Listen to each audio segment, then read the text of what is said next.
Me da mucho gusto estar con ustedes compartiendo este mensaje. Les tengo una noticia. Jesús vive, mis hermanos. El Señor ha resucitado. Dice Charles Swindoll, porque Él resucitó, nosotros resucitaremos. Porque Cristo resucitó, pecados pueden ser perdonados. Porque Él resucitó, la muerte no triunfa al final. Entonces, esa es nuestra esperanza, hermanos. Y eso es lo que recordamos el día de hoy. Es la mejor noticia de nuestra vida. La muerte no pudo retener a nuestro Señor.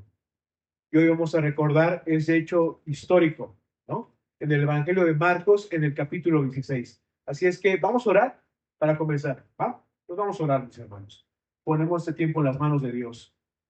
Señor, hoy queremos agradecerte, Dios. Hoy queremos recordar, Dios, un evento que cambió nuestra vida por completo, Señor. Te pedimos, Señor, que nos ayudes a escuchar y entender las cosas que tú quieres hablarnos el día de hoy. Ponemos este tiempo en tus manos en el nombre de Jesús. Amén. El viernes estuvimos estudiando con nuestro pastor Josué cómo el Señor Jesús entregó su vida para pagar nuestros pecados. La tierra se oscureció, ¿no? Al llegar la noche, José de Arimatea pues le pide el cuerpo del Señor Jesús, ya muerto, evidentemente, a Poncio Pilato, para poder enterrarlo, para poder llevarlo a una sepultura, ¿no? Y eso lo leemos ahí en Marcos 15:46. Dice, hablando de José de Arimatea, el cual compró una sábana y quitándolo lo envolvió en la sábana y lo puso en un sepulcro que estaba cavado en una peña e hizo rodar una piedra a la entrada del sepulcro. Y María Magdalena y María, madre de José, miraban dónde lo ponían. El Señor Jesús les había dicho a sus discípulos claramente, ahora sí que claramente, que iba a morir, pero que también iba a resucitar. Eso está ahí en Marcos 8:31. El Señor Jesús les había dicho y comenzó a enseñarles que le era necesario al Hijo del Hombre padecer mucho y ser desechado por los ancianos, por los principales sacerdotes y por los escribas, y ser muerto y resucitar después de 3 días. Y esto el Señor, ahora sí que se los había dicho con palitos, ¿no? Con plastilina, se los había dicho claramente, pero sus discípulos no lo entendieron nunca. Por esa razón, en este capítulo 16 vamos a ver a los discípulos, pues bien achipopalados, hermanos, ¿no? Confundidos, sin fe, sin esperanza, ¿no? Y creo que si en este momento tú te sientes igual, ¿no? O sea, si estás como sin fe, si no sientes ya lo duro, sino lo tupido, ¿no? Si vienes prueba sobre prueba, ¿no? Ahora sí que puro problema, ¿no? Hasta el punto que piensas, no sabes qué, ya no hay solución, ya no tengo esperanza, ¿no? Creo que el Señor te quiere y nos quiere hablar en relación a esto el día de hoy. Entonces, vamos a Marcos 16 en el capítulo 1, en el versículo 1, perdón. Y dice, cuando pasó el día de reposo, o sea, Jesús murió un viernes por la tarde, justamente antes de que comenzara el sábado, que era el día de reposo. El sábado para los judíos comenzaba la tarde del viernes. En el Evangelio de Juan, en el capítulo 19, vemos que los judíos le piden a Pilato que se le rompan las piernas a los que habían sido crucificados, entre ellos Jesús, ¿no? Para que justamente no quedaran colgados el día de reposo, ¿no? Porque la muerte por crucifixión pues, podía durar varios días, ¿no? Y si le rompen las piernas a estas personas, pues de alguna manera aceleran su muerte. Pero los soldados al llegar a Jesús no le rompieron las piernas, porque se dieron cuenta que el Señor Jesús ya estaba muerto. Y eso es muy importante. El Señor Jesús murió. Y, ¿saben? Yo pienso esto. El Señor Jesús tenía la sartén por el mango, ¿no? El Señor Jesús tenía el control y tiene el control. Él decidía todo sobre su vida y también decidió todo sobre su muerte. Él tenía el control, ¿no? No, o sea, lo que quiero decir es que no necesitó a nadie para que acelerara su muerte, ¿no? Ay, no, ahí viene a romper las piernas, no. ¿no? El Señor Jesús decidió en qué momento iba a entregar su vida, ¿no? Incluso ahí en Juan 10:17 dice, nadie me quita la vida, sino yo de mí mismo la pongo. El Señor estaba en control. Entonces pasó el día de reposo, toda la tarde del viernes y todo el día y la noche del sábado. Y el domingo por la mañana, justamente lo que estamos recordando el día de hoy, sucede que, ahí seguimos en Marcos 16, María Magdalena, María la madre de Jacobo y Salomé compraron especias aromáticas para ungirle. En esa época se ungía los cuerpos que habían muerto, ¿no? Se ungían con aceite. Eh, Como una muestra de honra, de cariño. Es un poco como cuando nosotros llevamos flores a alguien que ha partido, con las flores que le gustan o cualquier tipo de flores, ¿no? Es una muestra de cariño, ¿no? De respeto. Y la manera en que se ungía en aquella época los cuerpos era que le rociaban el aceite, ¿no? Y dice el versículo 2, y muy de mañana, el primer día de la semana, o sea, el domingo, vinieron al sepulcro ya salido el sol.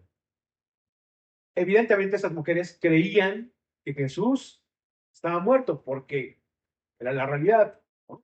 Que Jesús había muerto. Porque si no es así, ¿para qué estarían llevando especias aromáticas a la tumba de Jesús?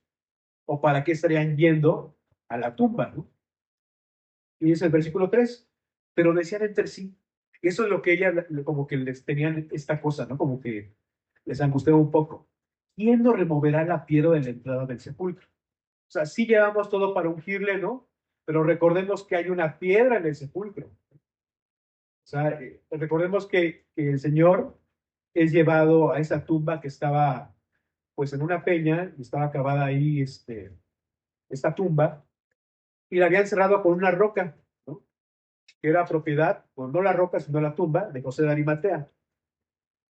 Duré una roca, pues, hay más o menos como de 2 toneladas, ¿no? Como lo que pesa un bocho o una ballena beluga. Pues, imagínense qué tipo de piedra, ¿no? Y obviamente la preocupación de estas mujeres era, pues, ¿quién nos va a ayudar a remover esta piedra, ¿no? Pero versículo 4, pero cuando miraron, vieron removida la piedra, que era muy grande. Y cuando entraron en el sepulcro, vieron a un joven sentado al lado derecho, cubierto de una larga ropa blanca, y se espantaron. En Mateo 28, hermanos, vamos para allá, por favor. Mateo 28, desde el versículo 1, se nos muestra cómo esta piedra se movió, fue quitada. Dice en Mateo 28:1. Pasando el día de reposo, al amanecer del primer día de la semana, vinieron María Magdalena y la otra María a ver el sepulcro. Y hubo un gran terremoto, porque un ángel del Señor descendió del cielo y llegando removió la piedra y se sentó sobre él. O sea, un ángel enviado de Dios fue el que justamente removió esta piedra, ¿no? Pero la pregunta del millón es, ¿para qué removió esta piedra este ángel? Podríamos pensar, pues para que saliera Jesús, ¿no? Pero la verdad, no era necesario, ¿no? Porque vamos a ver más adelante que Jesús aparece en medio de sus discípulos. Sí, de la nada aparece. O sea, la piedra no se movió para que Jesús saliera, ¿no? Sino se movió para que las mujeres pudieran entrar a la tumba, ¿no? Y ver que ellas mismas fueran testigos de que la tumba estaba vacía. Y entrando, vieran a este joven sentado al lado derecho, cubierto de una ropa blanca, ¿no? Que por las narraciones de otros evangelios se nos dice que este joven pues, era un ángel. Y se espantaron. Esto quiere decir que se quedaron atónitas estas mujeres, ¿no? Versículo 6. Mas él les dijo, este joven, este ángel, no os asustéis, buscáis a Jesús Nazareno, el que fue crucificado, ha resucitado. No está aquí. Mirad el lugar en donde le pusieron. Vean, así que no está aquí. Y esta frase literalmente está increíble porque el que fue crucificado ha resucitado, no está aquí. Yo sé, a lo largo de la Biblia encontramos con muchas personas, muchos casos, que han vuelto a la vida. No sé si se acuerdan de la hija de la viuda el hijo de la viuda de Serepta, ahí en Primero de Reyes 17, ¿no? O Lázaro, en Juan 11, o la hija de Jairo también. O sea, no era algo nuevo que alguien reviviera, pero sí hay algo nuevo en este relato. Porque todas esas personas resucitaron con el mismo cuerpo y después murieron. Después murieron. En cambio, Jesús no revivió, sino que resucitó con un nuevo cuerpo, con una nueva naturaleza. Ese cuerpo no era el mismo, no era el mismo que tenía antes de morir. Y de Corintios 15:50 nos dice que la carne y la sangre no pueden heredar el reino de Dios, ni la corrupción hereda la incorrupción. Mis hermanos, el que Jesús haya resucitado con un nuevo cuerpo nos habla de muchas cosas. Número uno, Romanos 8:4. Dice Pablo que Jesús, Pablo está hablando de Jesús, fue declarado Hijo de Dios con poder, según el Espíritu de Santidad, por la resurrección entre los muertos. La resurrección de nuestro Señor Jesús, mis hermanos, es la mayor prueba de que Jesús es el Hijo de Dios, de que Jesús es el Mesías, de que Jesús es el Hijo del Hombre, Dios encarnado. La resurrección nos asegura quién es Jesús. ¿Quién es Jesús? La resurrección es la señal de que Jesús es contundente, de que Jesús es el Hijo de Dios. Mateo 12:38. ¿Recuerdan cuando los fariseos y los escribas le dicen a Jesús, Maestro, deseamos ver de ti señal? Y ahí en Mateo 12:39, el Señor Jesús le respondió y les dijo, la generación mala y adúltera demanda señal, pero señal no le será dada sino la del profeta Jonás, porque como estuvo Jonás en el vientre del gran pez 3 días y 3 noches, así estará el Hijo del Hombre en el corazón de la tierra 3 días y 3 noches. Y esto nos habla de que el Señor Jesús iba a resucitar al tercer día. Y esa sí sería la señal. Esa sería la señal contundente de que Jesús es el Hijo del Hombre. De que Jesús es el Hijo del Hombre. También la resurrección de nuestro Señor Jesucristo nos muestra que los que han muerto en Cristo los va a resucitar. O sea, la resurrección de Cristo es nuestra esperanza, mis hermanos. Es nuestra esperanza.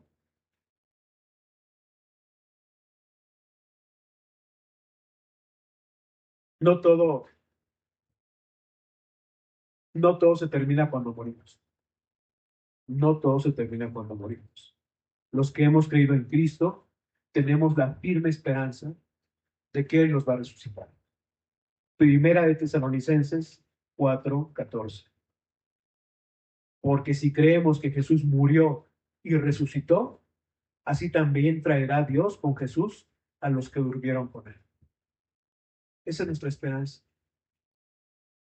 La resurrección de Cristo nos muestra quién es Él y también nos muestra nuestro destino eterno, que es la vida eterna.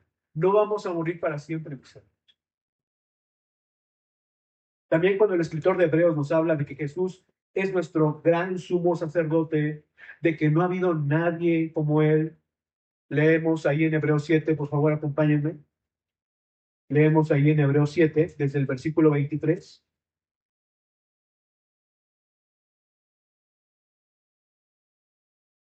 Hebreos 7, desde el versículo 23. Sí, y los sacerdotes humanos, los sacerdotes de la tribu de Leví, llegaron a ser muchos debido a que por la muerte no podían continuar. O sea, estos sacerdotes pues se morían. Se morían. Versículo 24. Mas está hablando del Señor Jesucristo, por cuanto permanece para siempre, tiene un sacerdocio inmutable. por lo cual puede también salvar perpetuamente a los que por él se acercan a Dios, viviendo siempre para interceder por ellos. El que el Señor Jesús haya resucitado quiere decir que nuestro Señor vive siempre. ¿Y cómo vive? Para interceder por cada uno de nosotros. El Señor es suficiente para interceder por todos. No solo intercede por los que estaban vivos en esa época, sino por nosotros en este momento, por los que estamos vivos ahora. Por eso la resurrección es importante. Un evangelio que no predica la resurrección no es un evangelio, es un evangelio incompleto, evidentemente. No estamos predicando un Mesías muerto. Nuestro Señor Jesús es el Mesías que murió en la cruz, pero que ha resucitado. Si decimos, no, Daniel, es que solamente Cristo murió por nuestros pecados. Eso es cierto, pero no es toda la verdad. Es una verdad incompleta, porque nuestro Señor Jesús resucitó. Pues si no, nos estaremos perdiendo de la parte de la esperanza que tenemos, ¿no? De que vamos a resucitar con el Señor. Nuestro Señor está vivo y vive para interceder por nosotros. Pablo en 1 Corintios 15, por favor, vamos allá también. 1 Corintios 15, desde el versículo 12, también lo resume todo. 1 Corintios 15, desde el versículo 12. Dice Pablo, pero si se predica de Cristo que resucitó de los muertos, ¿cómo dicen algunos entre vosotros que no hay resurrección de muertos? Porque si no hay resurrección de muertos, tampoco Cristo resucitó. Aquí Pablo está tratando con personas las cuales decían, ¿sabes qué? No hay resurrección, ¿no? Y dice Pablo, bueno, si no hay resurrección, entonces Cristo, pues no resucitó. Y si Cristo no resucitó, perdón, versículo 14, vana entonces es nuestra predicación. O sea, nuestra predicación, esta predicación, las predicaciones que han escuchado, el mensaje del Evangelio es inútil, es vano. Vana también es nuestra fe. Lo que estamos creyendo es algo inútil. Pueden creer cualquier otra cosa. Si Cristo no resucitó. Versículo 15.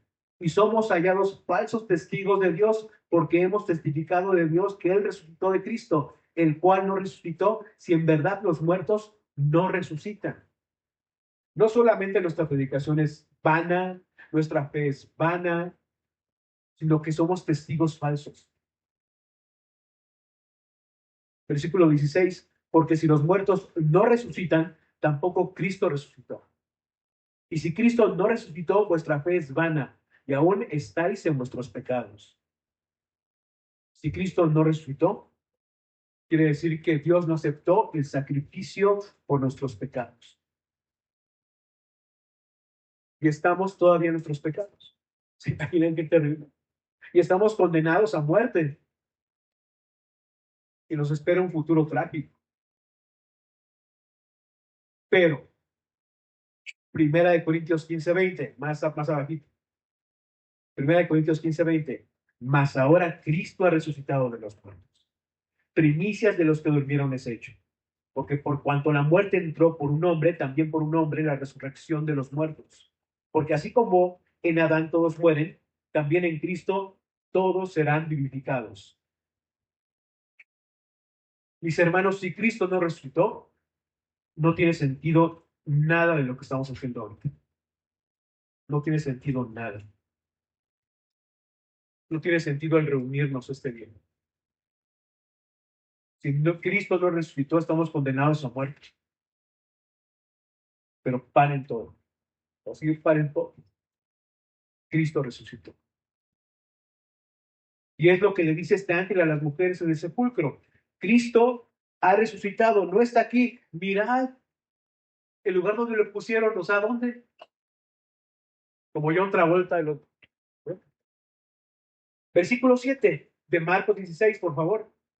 Marcos 16, versículo 7. Pero oí, dice este ángel, decid a sus discípulos y a Pedro que él va delante de vosotros a Galilea. Allí le veréis como os dijo. Y Dios, que conoce el corazón de todas las personas, sabía que Pedro la estaba pasando muy mal, muy mal.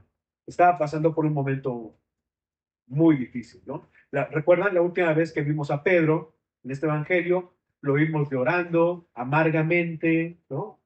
¿Por qué? Porque había negado al Señor Jesús. Seguramente Pedro se sentía condenado eternamente. Seguramente Pedro estaba destrozado, ¿no? Bueno, ¿y quién no? Después de haber negado al Señor Jesús y que el Señor Jesús te vea a los ojos. Pero este ángel le dice a las mujeres, digan a sus discípulos y a Pedro en específico, ¿no? Que él va delante de vosotros a Galilea. Allí le veréis como os dijo. O sea, el Señor Jesús le quería decir algo en específico a Pedro. ¿Se dan cuenta? El Señor Jesús no ha desechado a Pedro. Hemos estudiado que Jesús, justamente eso, no ha desechado a Pedro, a pesar de haberle negado. O sea, el Señor Jesús no solamente conoce lo terrible y vergonzoso de nuestros pecados, lo vergonzoso, sino que también quiere y busca que nos reconciliemos y nos acerquemos a Él. Uno pensaría, ¿no? Es que, híjole, no sabes lo que hice. Qué pena acercarme a Dios. Qué vergüenza acercarme a Dios. Pero el Señor está llamando a Pedro y le está diciendo, ¿sabes qué? Sí, pero a Pedro apártame, porque tengo algo que decir. El pecado, sin duda, es algo terrible.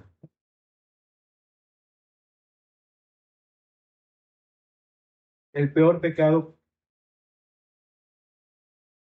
el más vergonzoso pecado que podamos recordar, está ahí, ¿no? Pero Cristo ya ha pagado por ese pecado. Solamente necesitas venir y confesar. Dice el Señor Jesús, ven, pongámonos a cuenta, ¿recuerdas? Ahí en Isaías 1:18. Si vuestros pecados fueren como la grana, como la nieve serán emblanquecidos. Si fueren rojos como el carmesí, vendrán a ser como blanca lana. O sea, no importa, déjame decirlo así, no importa lo que hayas hecho. No importa lo que hayas hecho. Ven al Señor Jesús.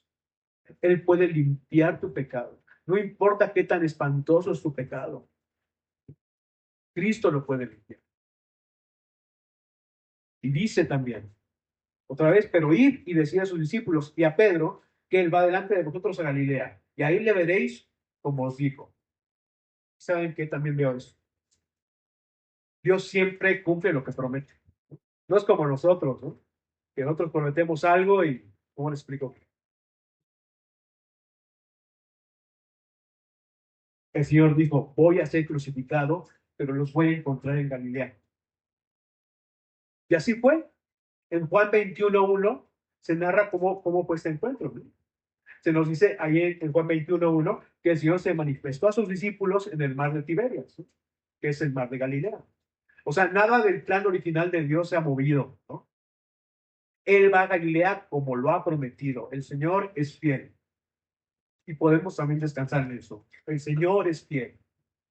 Versículo 8 de Marcos 16. Y ellas fueron huyendo del sepulcro porque les había tomado temblor y espanto. Ni decían nada a nadie porque tenían miedo. O sea, salieron corriendo y no se dijeron nada, ¿no? Eh, a partir de aquí, como que la cronología no se sigue la secuencia de los hechos, pero parece ser que esto fue lo que sucedió después de que ellas salieron corriendo. Vamos al Evangelio de Juan, por favor, acompáñenme, mis hermanos, al Evangelio de Juan, en el capítulo 20, por favor. ¿Qué pasó cuando salieron corriendo sin hablar estas mujeres? Aquí Juan hace un enfoque en María Magdalena. Dice Juan 20, desde el versículo 2. Entonces corrió, está hablando de María Magdalena, que corrió después de haber recibido el mensaje de este ángel.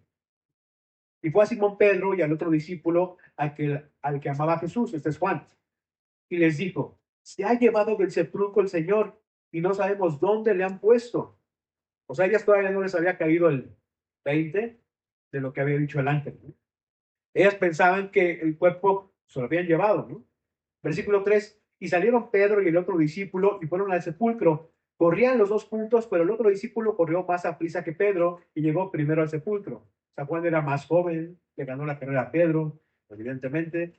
Versículo 5, y bajándose a mirar, vio los lienzos puestos allí, pero no entró. Luego llegó Simón Pedro tras él y entró en el sepulcro y vio los lienzos puestos allí y el sudario que había estado sobre la cabeza de Jesús, no puesto con lienzos, sino enrollado en un lugar aparte. Entonces entró también el otro discípulo que había venido primero al sepulcro y vio y creyó.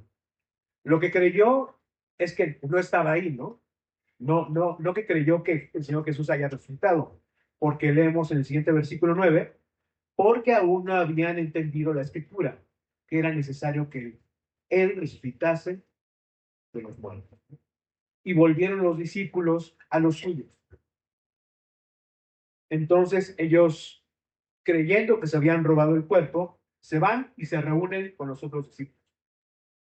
Y podría ser que María Magdalena corrió junto con ellos de regreso a la tumba y justamente ahí ella se detiene en la entrada de la tumba y se queda pues llora y llora, ¿no? Se queda llorando. Entonces ahora sí vamos a Marcos 16, 9. Esto solamente es un puede ser, ¿no? Puede ser. Marcos 16, 9 dice, habiendo pues resucitado Jesús por la mañana, el primer día de la semana, apareció primeramente a María Magdalena, de quien había echado 7 demonios. Yendo ella, lo hizo saber a los que habían estado con él, que estaban tristes y llorando. Ellos cuando oyeron que vivía y que había sido visto por ella, ¿saben qué pasó? No le creyeron. Bueno, supongo que María ve a Jesús resucitado, ¿no? Se va corriendo otra vez, pero ahora se va corriendo y les dice, yo lo vi, está vivo. Pero ellos no le creen. María Magdalena no es una prostituta como a veces se enseña, ¿no? O como a veces se cree, ¿no? En realidad, lo que sabemos de ella es muy poco. Lo que sabemos de ella es que era de una aldea de Magdala, muy cerca del mar de Galilea, ¿no? Y que Jesús había echado de ella pues 7 demonios, ¿no? Pero seguramente tenía una relación cercana con el Señor Jesús como con sus discípulos, ¿no? Por eso se queda afuera, ella llora y llora, afuera de la tumba llorando, ¿no? Y dice el versículo 10 que los discípulos estaban tristes y llorando. Realmente ellos estaban afligidos. Estas mujeres también estaban afligidas, estaban angustiadas. Ellos creían que Jesús había muerto. Su esperanza, mis hermanos, estaba por los suelos. Tanto que cuando llega María y le dice a los discípulos, lo vi, está vivo. Los discípulos, pues no le creen, ¿no? Versículo 12 de Marcos 16. Pero después apareció en otra forma a 2 de ellos que iban de camino yendo al campo. ¿Recuerdan esta escena? Esta escena está en Lucas 24, cuando estos hombres están caminando hacia una aldea llamada Emaús y de pronto Jesús comienza a caminar junto a ellos, ¿no? Pero ellos no lo reconocen. Ellos están hablando de lo que había pasado en esos días, ¿no? Y Jesús les dice, oye, pues ¿qué ha pasado, ¿no? Y ellos le dicen, ¿a poco eres el único extranjero que no se ha dado cuenta de todo lo que ha pasado, ¿no? Ellos estaban desconsolados, estas personas, ¿no? Y ahí, justamente ahí, Jesús les empieza a explicar desde la Biblia cómo el Mesías tenía que ser desechado, ¿no? Y cuando llegan a la aldea, el Señor hace como que se va más lejos, y ellos lo obligan a quedarse, ¿no? Y esa noche comparten la cena, parten el pan juntos, ¿no? Y cuando están cenando, justamente partiendo el pan, se dan cuenta, Él es Jesús. Y cuando ellos lo reconocen, desaparece de sus ojos. Es Jesús, ¿no? Y ellos se van a Jerusalén, llegan con los discípulos y les dicen, Jesús ha resucitado, lo vimos. Pero, versículo 13 de Marcos 16, ellos fueron y lo hicieron saber a nosotros, y ni aún ellos creyeron. Los discípulos seguían sin creer, ¿no? La Biblia dice que no tengamos un corazón malo de incredulidad. A veces nos pasa eso, ¿no? A veces nos pasa eso. En el Evangelio de Lucas, en el capítulo 24, se nos narra lo que pasó después de esta historia, ¿no? Así es que por favor vamos para allá, hermanos. Lucas 24, bueno, ahorita lo citamos, pero vamos para allá. Lucas 24, 33 al 35.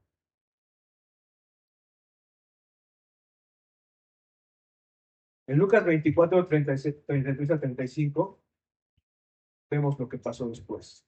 Dice, y levantándose en la misma hora, volvieron a Jerusalén y hallaron a los 11 reunidos y a los que estaban con ellos, que decían, ha resucitado el Señor verdaderamente, y ha aparecido a Simón. ¿Se dan cuenta? Se le apareció a Pedro.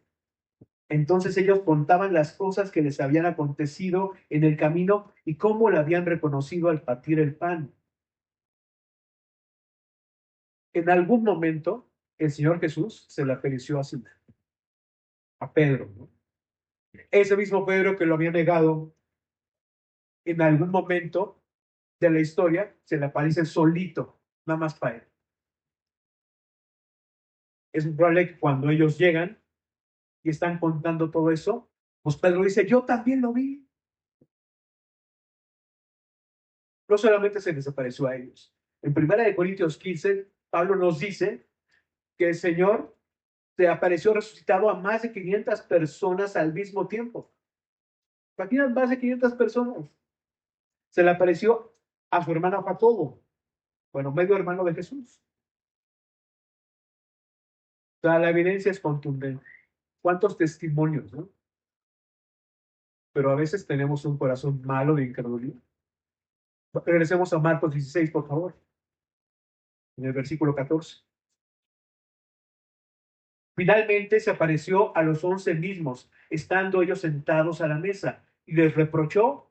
¿Qué le reprochó? Su incredulidad. ¿Y qué más le reprochó? Su dureza de corazón. Porque no habían creído a los que le habían visto resucitar.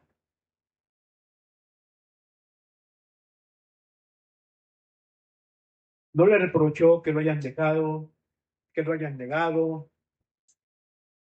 que qué tremendo pecado hice, maní, ¿no? Su incredulidad y su dureza de corazón. Lo único que nos impide creer en este hecho histórico de que Jesús ha resucitado, de que Jesús está vivo y vive para interceder por nosotros, y que es la prueba fehaciente de que Él es el Hijo de Dios, es la incredulidad y la dureza de corazón. ¿Y qué tenemos que hacer? A la luz de lo que celebramos hoy, ¿no? A la luz de esto, de la resurrección, de este hecho histórico, como ya decía. El corazón, ahorita, bueno, hace en la primera reunión, estaba jugando con, no sé si los conocen, los Play-Doh, que son como masitas. Pues que es una gran satisfacción cuando tú abres una masita, la agarras y está suavecito, pero alguien no cerró bien la tapa de un Play-Doh. Y cuando la abrimos, mis hermanos, pues era una roca. Pues así es nuestro corazón. O está blandito, o está piedra, una roca. Dureza de corazón. Tengamos cuidado con eso. ¿Qué es lo que tenemos que hacer a la luz de este hecho histórico? Marcos 16:15. Y les dijo, id por todo el mundo y predicar el evangelio a toda criatura.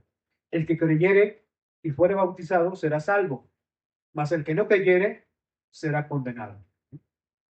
Por otros evangelios sabemos que los discípulos regresan al mar de Galilea a pescar, Jesús se les aparece nuevamente junto al mar de Galilea, pero Marcos no nos cuenta todo esto, sino la última parte, cuando Jesús les da esta gran comisión antes de ascender al cielo. Y les dice, versículo 15, ir por todo el mundo y predicar el evangelio a toda criatura.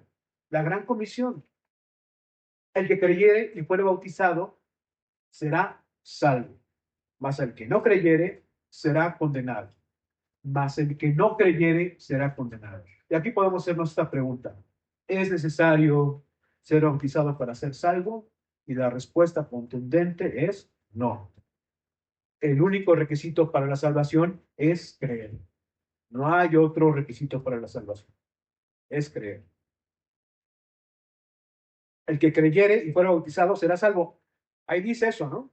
Mas el que no creyere será condenado. No dice el que no creyere y no se bautice, sino el que no creyere será condenado. Hay un énfasis en el creer, ¿no? En el depositar tu fe en Jesús. La justicia de Dios solamente viene por la fe en Jesucristo. Solamente así podemos ser justificados. No hay otra manera, no hay más, ¿no? Y el que cree, por obediencia, pues se bautiza. Así de simple, ¿no? El bautismo no tiene que ver con la salvación, es simplemente un resultado de ser salvo. Versículo 17. Y estas señales seguirán a los que creen. Ojo, no está diciendo que estas señales seguirán para que ustedes crean, ¿no? Los va a ayudar a, ¿no? O sea, los milagros y las señales no producen fe, ¿no? Lo que produce fe, ustedes lo saben, es la palabra de Dios, ¿no? O sea, las señales siguen a los que creen. Y a poco no, mis hermanos. Cuando creímos, comenzamos a ver toda clase de milagros, ¿no? O sea, vidas transformadas, sanidades. O sea, podemos enumerar cuántas sanidades hemos experimentado aquí como iglesia en Semilla de Mostaza Chile. Vemos el cuidado, vemos cómo Dios nos cuida en muchos sentidos, en lo económico, en la salud, y a veces utiliza hermanos de la propia iglesia.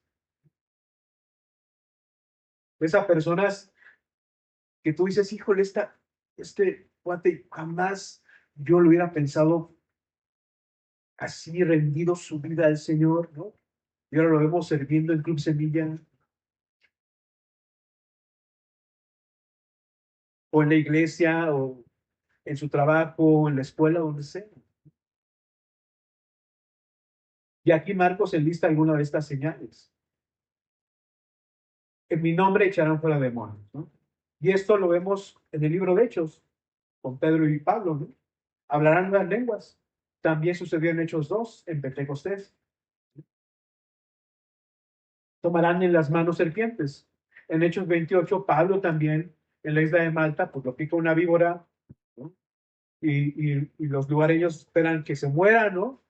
Porque evidentemente era una víbora venenosa, pero pues no pasa nada, ¿no?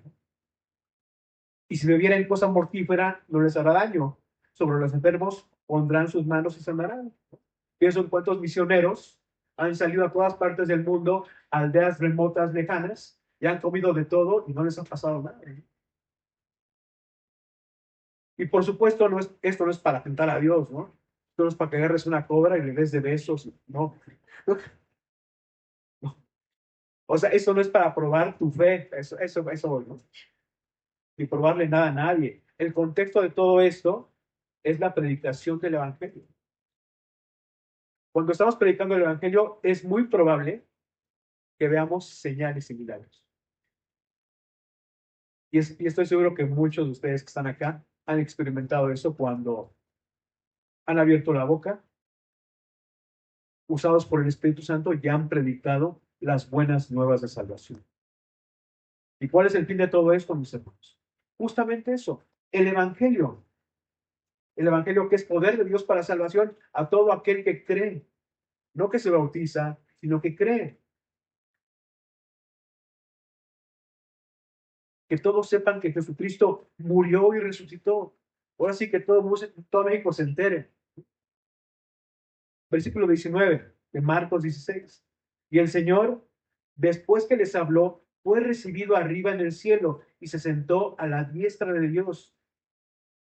En Hechos 1:3 se nos dice que el Señor les habló a sus discípulos por 40 días antes de ascender a los cielos.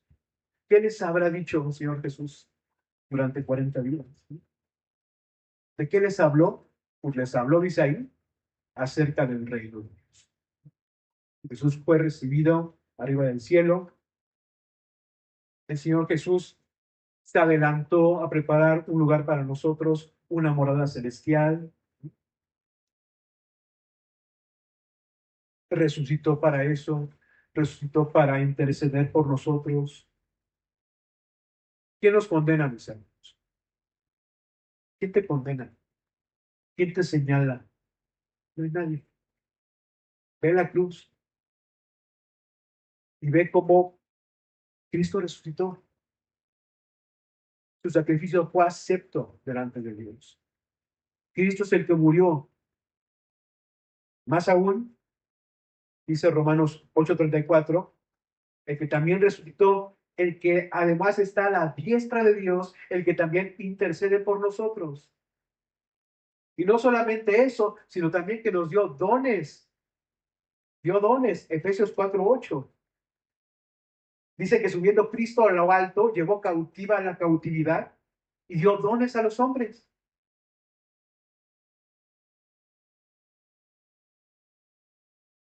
Qué evento tan importante la resurrección. Pero hay personas que no lo creen. Versículo 20 de Marcos 16. Y ellos saliendo predicaron en todas partes, ayudándoles el Señor.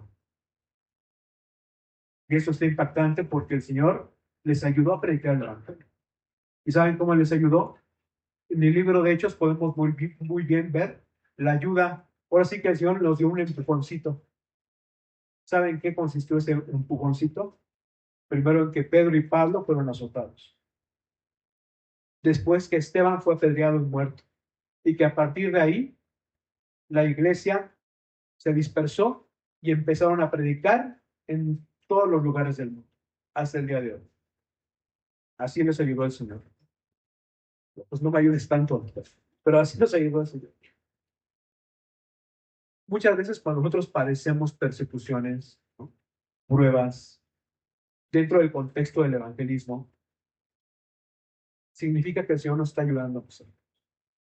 O sea, no se agüiten, no nos agüiten. Y probablemente el Señor va a usar esas desavenencias, esas caras de fuchi, esos de híjole. O sea, luego nos bajan del taxi, ¿no? Para progreso del evangelio. Y dice ahí, y confirmando la palabra con las señales que la seguían. Amén. Siempre las señales siguen a la palabra. Siempre la fe es primero. Y los milagros pues vienen después, ¿no? Un milagro otra vez nunca produce fe. Y el Señor el día de hoy sigue ayudándonos a predicar su evangelio. Y el Señor sigue confirmando el día de hoy su palabra por medio de señales. Y solamente quiero decir esto para terminar este domingo. Y tú estás en un momento muy difícil, que ya no hayas ni para dónde hacerte. Si incluso has perdido la esperanza, si vienes a la iglesia, pero pues vienes con un corazón bien, bien mal, ¿no? Probablemente es tu incredulidad. Déjame decirlo así. Probablemente es tu incredulidad lo que te está impidiendo ver las evidencias de que Jesucristo ha resucitado. Lo que te está impidiendo que veas a Jesucristo resucitado. Confía en el Señor. Jesucristo va a hacer todo lo que ha prometido. Va a hacer todo lo que ha prometido, mis hermanos. ¿Qué nos ha prometido el Señor? Esta es clásica y creo que muchos de ustedes la saben. Y sabemos que a los que aman a Dios, todas las cosas nos ayudan a bien. Esto es, a los que conforme a su propósito son llamados. Romanos 8:28. Todo de alguna manera, incluso los momentos difíciles y de dolor, nos ayuda a bien. No sé cómo, pero es así. El Señor es fiel. ¿Qué nos ha prometido? Mateo 28:20, que el Señor va a estar con nosotros todos los días hasta el fin del mundo. No estamos solos. Nunca te sientas solo porque no estás solo. Es una realidad. A veces nos sentimos solos, como que nos falta algo, ¿no? Pero si tú has creído en el Hijo de Dios, si eres cristiano, tienes la promesa del Espíritu Santo morando en ti. Cuando nos sentimos angustiados, desesperados, a lo mejor no estamos creyendo lo que el Señor nos ha dicho en su palabra. Solamente dos clases de personas, pues, hermanos. Por así que los que creen y los que no creen, ¿no? ¿Y qué puedo hacer para creer? Pues tenemos el ejemplo de estas dos mujeres, ¿no? ¿Qué hicieron estas dos mujeres? Pues buscaron temprano al Señor, buscaron tempranito al Señor. Lo hicieron, pues no quiero decir que tú busques necesariamente a las 6 de la mañana al Señor, ¿no? Sino que sea una prioridad en tu vida el pasar un tiempo con Dios, ¿no? El escuchar su voz. Y el Señor va a hacer lo que tú no puedes hacer, porque hizo lo que estas mujeres no podían hacer, que era remover esta roca de 2 toneladas. Acércate con confianza al Señor. Él va a hacer lo que dijo que iba a hacer. El Señor es fiel. Los que ya hemos creído en la muerte y resurrección de Jesucristo, tenemos algo que se nos ha encomendado hacer. Predica el Evangelio. Yo sé que para algunos de nosotros es un tema, ¿no? Porque pues a veces no sabemos cómo expresarnos, nos da pena, muchas cosas, ¿sí? Pero recuerda, no depende de ti. Tenemos al Espíritu Santo para poder testificar, pero recibiréis poder cuando venga sobre ustedes el Espíritu Santo. Y ahí vamos a ser testigos, ¿no? O sea, que no te saque de onda ni tu edad, ni tu condición, ¿no? De ningún tipo, ni condición económica, ni nada, ¿no? No confíes en tus habilidades o en tus no habilidades, ¿no? Porque no es una obra tuya. Simplemente sé fiel con lo que el Señor te ha encomendado hacer. Confía en el Señor, nos ha dado su Espíritu Santo para ser tus testigos, ¿no? Tenemos una esperanza de vida eterna. En cambio, las personas que no han puesto su fe en Jesucristo, su esperanza está en lo que ven, en lo que tienen, en lo que puedan lograr en su corta vida. Yo les abro mi corazón. Yo era coleccionista de discos cuando en aquella época todavía había discos de vinil, ¿no? Y era fácil conseguirlos. Pues era muy fan de la música y del rock en específico. Y mi esperanza estaba en David Bowie. Ahí estaba mi esperanza. Y hay muchas personas que su esperanza la tienen en eso, en lo que ven, en lo que tienen, en lo que son. Qué vacío, lo que puedan lograr, ¿no? En su corta vida. Si ese es tu caso, pues, yo te pregunto, ¿dónde está tu esperanza? ¿Realmente dónde está tu esperanza? Y no tiene que ver con si estás aquí o no. ¿Dónde realmente está tu corazón? Considera que Jesucristo es el Hijo de Dios que ha muerto, pero que ha resucitado. No está en la tumba, está vivo y está intercediendo por nosotros. Y si tú crees en Él, un día estarás para siempre con Él. Ahí está nuestra esperanza. Ya queremos, ¿no? Pon, ahora sí que amigo, amiga, pon tu confianza solo en la obra completa de Jesucristo. No endurezcas tu corazón. Que no sea como ese pleinudo así de piedra. No, cree en el Evangelio, cree en el Evangelio.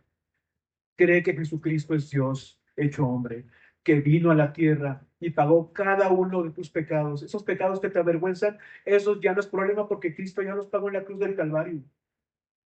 ¿Cómo los pagó? Muriendo, derramando su última gota de sangre. Pero no se quedó ahí, no se quedó colgado, ni se quedó en la tumba, sino que al tercer día resucitó. Lo cual prueba que el sacrificio de Jesucristo fue acepto delante de su Padre. Si tú pones toda tu confianza, sincera, honesta, ahora sí que decora, en la obra completa de Jesucristo, no lo digo yo, lo dice la palabra, eres un hijo de Dios. Eres un hijo de Dios. Mas a todos los que le recibieron, a los que creen en su nombre, les dio potestad de ser hechos hijos de Dios. Segunda pregunta, ¿dónde está tu esperanza? Primera pregunta, ¿dónde está tu esperanza? Segunda pregunta, ¿quieres recibir esa esperanza el día de hoy? Si tu esperanza está en otra cosa que no es Cristo, ¿sabes? Eso se va a acabar, se va a pudrir literalmente. Y decís, pues la otra vez los saqué y estaban llenos de moho. David Bowie está muerto. ¿Dónde está tu esperanza? Creo que, creo que es un buen día para hacernos esa pregunta. Y para que si el Señor está hablándote en este momento, no endurezcas tu corazón, sino que le puedas rendir tu vida por completo. Ahora sí, si no lo has hecho, ahora sí, en este domingo, de una vez por todas, Señor, te entrego mi vida, te entrego mi corazón, que seas tú mi única esperanza. Y una esperanza que tiene que ver con resurrección, con vida eterna. No solamente que va a interceder por nosotros, sino que tenemos un destino eterno junto al Señor. Entonces, si hoy el Señor ha hablado a tu corazón, a mí me gustaría hacerte una invitación. Me gustaría hacerte una invitación. Si tú quieres recibir el perdón de pecado, ese pecado que está taladrando tu corazón, ya no es problema, créeme, ya no es problema, porque Cristo lo pagó. Si quieres ese perdón, si quieres recibir el perdón de Jesucristo, es hoy, sinceramente, honestamente. Te invito a que si quieres recibir el perdón y el regalo de la vida eterna para estar vivo para siempre, te pido que alces tu mano. Alza tu mano. Ahí donde estás. Alza tu mano. Dios te bendiga. Alza tu mano. Dios nos bendiga. Dios nos bendiga. Dios nos bendiga. Es domingo de resurrección. Son buenas noticias. Nuestra esperanza está firme en Él. ¿Alguien más que quiera recibir el perdón del Señor Jesús? Dios te bendiga. Dios nos bendiga. Ahora, por favor, les voy a pedir que los que alzaron la mano se pongan de pie. Por favor, pónganse de pie. Vamos a hacer esto evidente y vamos a decirle, iglesia, todos juntos, pero también los que se han puesto de pie desde el fondo de tu corazón. Solamente el Señor y tú. Repite esas palabras después de mí. Señor Jesús, te doy gracias por tu sacrificio perfecto en la cruz del Calvario. Reconozco que soy pecador, pero ahora creo que tú moriste en la cruz del Calvario y que has resucitado para darme vida eterna como un regalo. El día de hoy te entrego mi vida, te entrego mi corazón para que tú obres conforme a tu voluntad. En el nombre de Jesús, oramos. Amén. Permíteme, déjame hacer una oración por ti. Señor, aquí están estos hombres, aquí están estas mujeres que han recibido hoy el regalo de la vida eterna. Que no van a morir eternamente, Señor, sino que van a ser resucitados como tú fuiste resucitado, Señor, por un cuerpo nuevo, por un cuerpo glorificado, Señor. Gracias, Dios, por haber hecho esto posible, Señor, porque ha sido tu predicación, Señor, y es tuyo, Señor, todo. Yo los pongo en tus manos para que en este nuevo caminar, Señor, tú sigas enseñándoles por medio de tu palabra lo que tienen que hacer, que les permitas hacer tu voluntad. Y Espíritu Santo, llénalos, por favor. llénalos, por favor, Señor, para que puedan testificar acerca de ti. Te damos gracias, Señor, y los bendecimos en el nombre de Jesús. Amén. Ya pueden tomar su lugar, mis hermanos. Y vamos a orar para cerrar esta predicación. Señor, te damos gracias por tu palabra, Señor, gracias, Dios, porque eres bueno, Señor, y podemos venir aquí, Señor, y siempre, Señor, la verdad es que siempre nos sorprendes, Dios, y queremos poner el resto de este domingo en tus manos, recordando, Señor, esto que tú nos has hablado acerca de lo que tú has hecho, de la obra completa que tú has hecho, de tu muerte y resurrección, Señor. Te damos gracias, Señor, te bendecimos y oramos todo esto en el nombre de tu Hijo Jesucristo.